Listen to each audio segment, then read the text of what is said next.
After this session, how do you think, how do you feel that this work is going to rebuild their capacity? Do you feel it's great, or do you think we still consider and you have to do better or have to do much than that?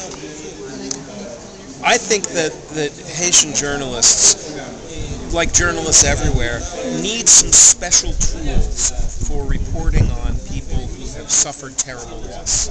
Everyone in this room today has suffered a terrible loss, and every one of their listeners and viewers to the programs that they put on has suffered a terrible loss. This takes a special toolbox, some special skills at interviewing, some special skills at storytelling. That's something that Secosita and the Dart Center are going to continue, I hope, to work with journalists here on in the future. It also takes some special knowledge, some special skills at taking care of ourselves as journalists, because this is psychologically very challenging.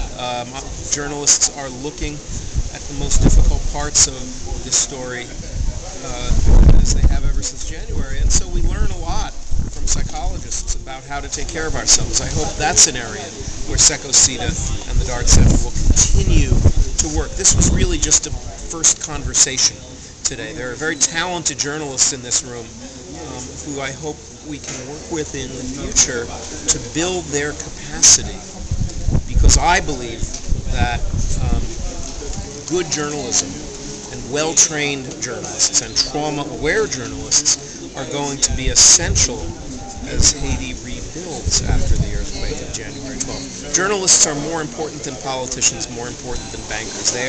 It's journalists, it's radio, it's TV, which shapes the public's own sense of whether there's a future or not, and of what's true and what's not.